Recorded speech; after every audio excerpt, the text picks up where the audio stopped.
Subscribe and share my channel Sudarsana. నమస్కారం. శ్రీదేవి భాగవతం కథలను తెలుసుకుందాం. శ్రీమాత్రే నమః.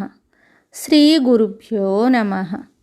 శ్రీమద్దేవి భాగవతము 7వ స్కందము.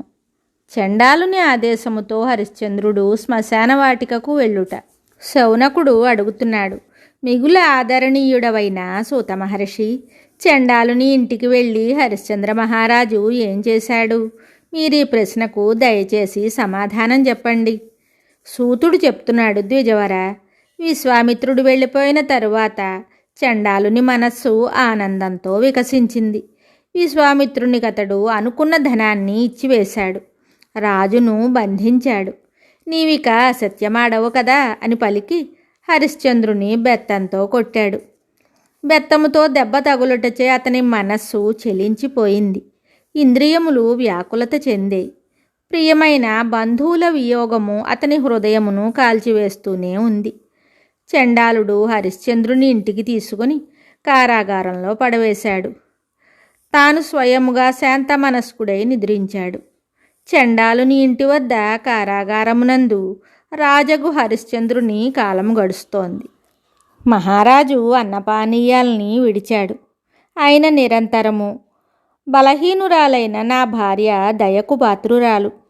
బాలకుడు అతి దీనముగా నుండుటను చూసి ఆమెకు అపార దుఃఖము కలుగుచుండవచ్చును.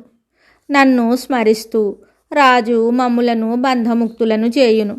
ధనము సంపాదించి తాను చేసిన ప్రతిజ్ఞకు అనుగుణముగా బ్రాహ్మణునకు ద్రవ్యము చెల్లించును. ఏడుస్తున్న కుమారుని నన్నును దగ్గరకు తీసుకొనును. అప్పుడు నేను ఆ స్వామి దగ్గరకు వెళ్ళేదను.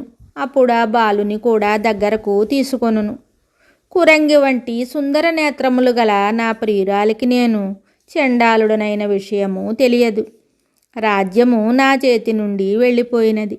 ఇష్టులు మిత్రులు అందరూ వేరైపోయారు. నేను భార్యాపుత్రులను అమ్మి వేసి తిని చివరకు ఈ చండాలత్వమును స్వీకరించవలసి వచ్చింది. విధి ఇట్లు నాతో ఆడుకొనుచున్నది అని మనస్సులో ఆలోచించసాగాడు. ఇట్లు మహారాజకు హరిశ్చంద్రుడు చండాలుని ఇంటి నుండి నిరంతరము భార్యాపుత్రులను స్మరిస్తున్నాడు. దైవ నిర్ణయము వలన మిగుల దుఃఖితుడైన నరేశ్వరునకు 4 దినములు గడిచాయి. 5వ రోజున మధ్యాహ్న సమయమున చండాలుడు అతనిని కారాగారము నుండి బయటకు తీశాడు. శ్మశానమునందు శవముల మీద సుంకమును వసూలు చేయమని ఆజ్ఞాపించాడు. కోపియగు చండాలుడు మిగుల కఠిన వచనములను పలుకుతున్నాడు. పదే పదే బెదిరిస్తూ హరిశ్చంద్రునితో చెప్తున్నాడు, చూడుము, కాశీకి దక్షిణ భాగమున ఒక విశాలమైన శ్మశాన వాటిక ఉంది. నీవు న్యాయముగా అచ్చట కాపలా కాయుము. నీవెప్పుడునూ ఆ స్థలమును వదిలిపెట్టరాదు. ఈ పాత బెత్తమును తీసుకొని నీవిప్పుడే అక్కడకు వెళ్ళుము. ఈ బెత్తము మహాబాహువగు ప్రవీరునిదని నీవు స్పష్టముగా అక్కడి వారికి ప్రకటించవలెను. సూతుడు చెప్తున్నాడు, శౌనక, చండాలుని ఆదేశానుసారము మహారాజగు హరిశ్చంద్రుడు సుంకమును వసూలు చేయుటకు శ్మశాన వాటికకు వెళ్ళిపోయాను. శ్మశాన వాటిక కాశీపురమునకు దక్షిణ భాగమున ఉండెను. అక్కడ శవములు దహనము చేయబడుచుండెను. దుర్గంధపూరితమైన పొగ నలువైపులా వ్యాపించి ఉండెను. సర్వత్రా భయంకరమైన అరుపులు వినబడుచుండెను. ఆ స్థలము 100 కొలది నక్కలకు ఆవాస స్థానమై ఉన్నది. గద్దలతో నక్కలతో ఆ స్థలము నిండి ఉంది. ఎటు చూసినను శవములు కనిపించుచుండెను. నలువైపులా ఎముకలు చెల్లాచెదురుగా పడి ఉండెను. దుర్గంధమునకు హద్దు లేకుండెను. సగము కాలిన శవముల నోటి అందలి దంతములు మిగుల జుగుప్సాకరములుగా ఉండెను. మరణించిన వారి బంధువుల ఆక్రందనలు భయంకరమైన కోలాహలమును వ్యాపింపచేయుచుండెను. పుత్రులు, మిత్రులు, బంధువులు, సోదరులు తమ ప్రియమైన వారిని పిలుస్తూ అయ్యో మమ్ములను వదిలిపెట్టిపోయితవా అని విలపిస్తూ ఉన్నారు. మరికొందరు తాతలను, తండ్రులను, మనుమలను, బంధుబాంధవులను లక్ష్యముగా పెట్టుకొని అయ్యో ఎక్కడికి వెళ్ళిపోయితివి, దయతో తిరిగి రమ్మని ఆక్రోశిస్తూ ఉన్నారు. హృదయ విదారకమైన ప్రాణుల శబ్దములతో అచ్చటి వాతావరణమంతయు నిండి ఉండెను. మాంసము, క్రొవ్వు కాలుచుండగా సై సై అను శబ్దములు వచ్చుచుండెను. అగ్ని నుండి ఒక రకమైన శబ్దము వెలువడుచుండెను. ప్రళయకాలమే ఎదుటకు వచ్చునేమో అనునట్లు ఆ సమయమున శ్మశాన వాటిక భయమును గొలుపుచుండెను.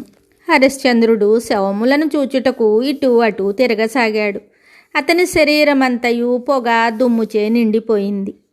ఇటు అటు పరిగెడుతూ అతడు కూడా కర్రవలే కనిపిస్తున్నాడు. ఇది నాది, ఇది రాజుది, ఇది చండాలునిది. ఇట్టి దుస్తరమైన ఏర్పాట్లతో రాజు నిరతుడై ఉన్నాడు. ఇచ్చట సుంకము లభించినది, అచ్చట లభించగలదు అని తలపోస్తున్నాడు.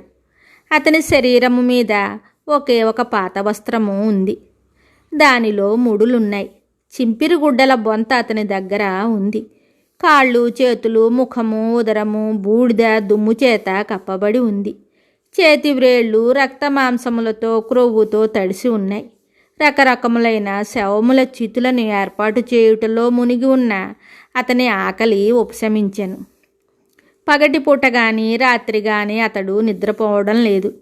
ఇట్లు మహారాజగు హరిశ్చంద్రుడు 12 నెలలు 100 సంవత్సరముల వలె అతి భారంగా గడిచాయి. మిగతా కథ తరువాయి భాగంలో తెలుసుకుందాము. శుభం.